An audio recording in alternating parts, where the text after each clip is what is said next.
God did this so that they would seek him and perhaps reach out for him and find him, though he is not far from any of us.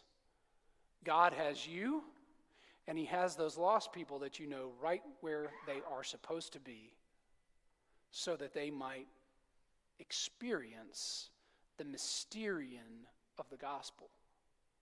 But remember this, he's entrusted part of that responsibility with you and with me. And it's something we have to take seriously. We got to be hungry every day. Every day, no matter how tired or distracted we are, let's do everything we can to not miss divine appointments.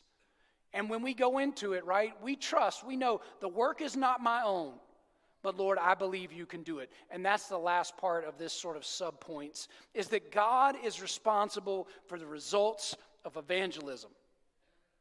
God is responsible for the results of evangelism, not you. You are a seed planter. That's your responsibility. You can't control whether somebody believes or not. So there's no sense in beating yourself up about how well you explained something or how well you did something. What's at the root of that, what's at the heart of that, is that you would be willing to step in and say, I want to share. I want to explain. I want somebody to know how much I love Jesus. I want them to know that he can change their life and their eternity. That's your responsibility. It's just that we can't stay in that lukewarm place. We can't stay in that lazy boy. We've got to do what we talked about and remember what we talked about last week. Is that ultimately being hungry is the enemy of apathy. That has to be at the heart, at the root for every one of us. Be hungry enough to plant seeds. If you and I still, found our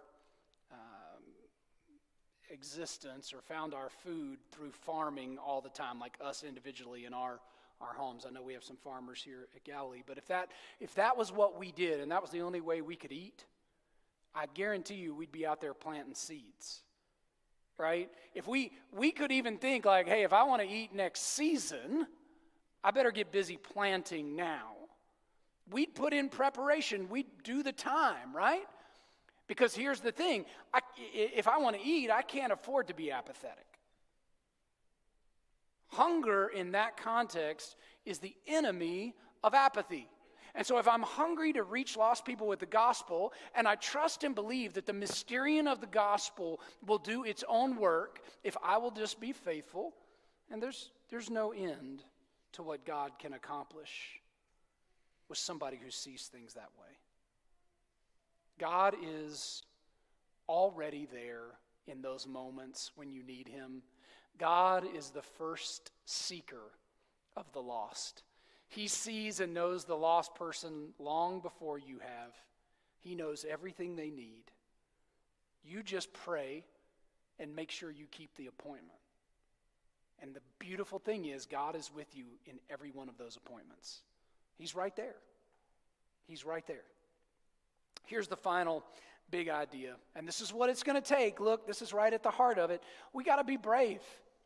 You want to be hungry for evangelism in 2025? You want to be hungry in your spiritual life?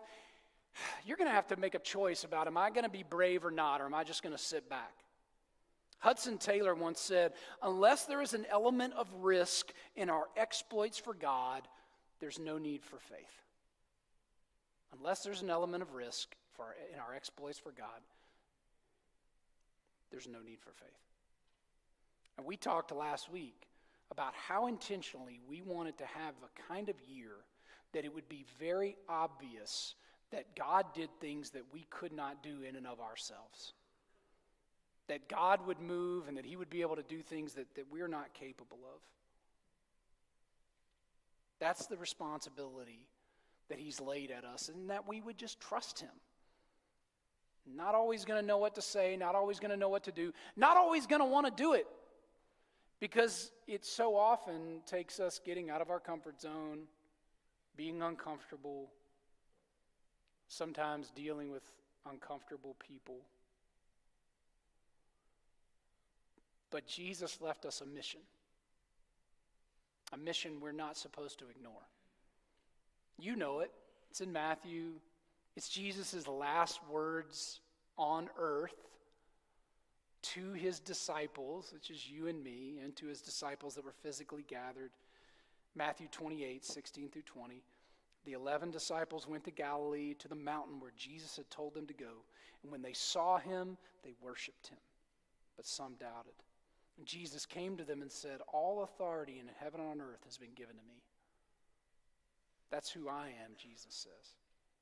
Therefore, this is what you do. Go and make disciples of all nations, baptizing them in the name of the Father, of the Son, and of the Holy Spirit, and teaching them to obey everything I have commanded you. And surely I am with you always to the very end of the age. See, those are our marching orders. That is our responsibility that he's laid at our feet. But at some point, we're going to have to decide, am I going to be brave enough, bold enough to actually step into what God has called me to do?